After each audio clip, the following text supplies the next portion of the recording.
We might have 4 inches of snow on the ground right now, but I'm thinking about planting some fruit trees.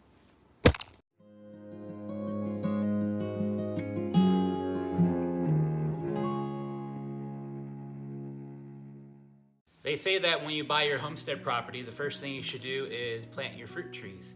And we are excited to get to do that this coming year.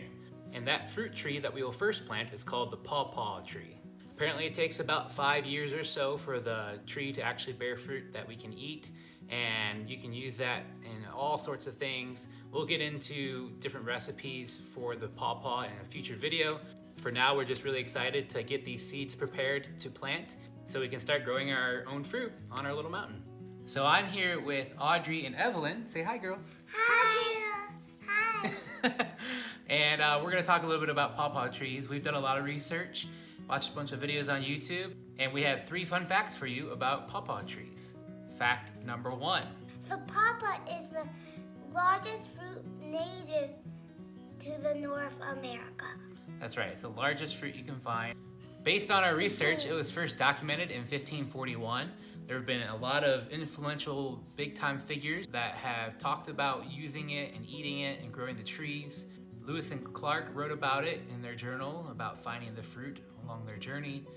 George Washington and Thomas Jefferson all said that they enjoyed the fruit. So it's been around for quite some time. It is especially native to the Appalachia area in the middle eastern part of the country, as well as the Ohio Valley. The pawpaw goes by many names, like Custard apple, Indiana banana, bonango, and false banana. the scientific name for the pawpaw is Asimina triloba. And our number 3 fact is that it's actually pollinated by flies and beetles instead of bees.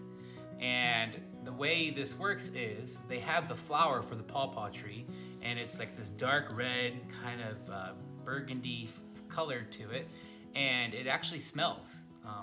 It smells apparently like roadkill, because I've actually read online and seen in people's videos people talking about hanging roadkill up in their pawpaw patch to attract the flies to help cross-pollinate the trees. We're actually doing a collaboration with a bunch of other channels. We got our seeds from the guy that's starting this collaboration. His name is Bill, and he has the channel Honest Open Permaculture, and we met him at the HOA, Homesteaders of America conference back in October, and he said, hey man, here's some seeds, let's try growing them together.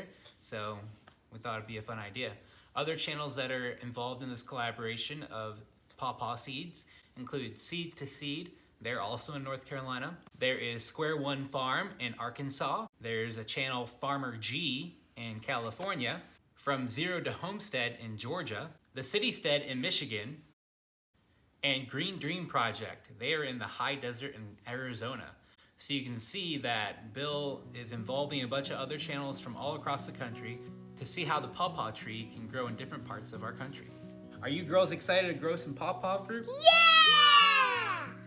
So we're gonna stratify these pawpaw seeds, and stratify means to kind of mimic the process that the seeds go through in nature during the winter time. You know, the fruit will fall down to the ground in the fall, and various animals will eat it or not eat it, whatever. It'll break down, and then you'll have the seeds left. And those seeds sometimes will get buried into the soil, the topsoil, you know, in the woods.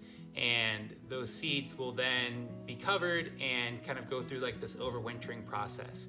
And so that's what we're gonna do. We're going to take the pawpaw seeds, we're gonna put them in moist soil inside of a bag, a Ziploc bag, and put them inside of our refrigerator. And you know, different places say different things, but we're gonna put it in for about 100 days, and then we will take the seeds and replant them or kind of replace them somewhere where they can develop their root system. Bill was awesome, and he gave us 8 or 9 seeds, and I actually decided that I wanted to try to grow as many pawpaw trees as possible. So I actually went on to eBay and purchased another 24 seeds from a guy that's selling pawpaw seeds out of Indiana. And so I also put those in the fridge as well with the soil in the Ziploc bag. And so I'm excited to kind of see how both seeds do. You know, there's different pawpaw varieties from different areas of the country.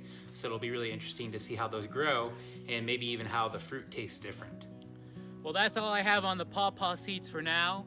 I'll be checking back in with you guys on another video in about 100 days or so when I'm ready to plant the seeds.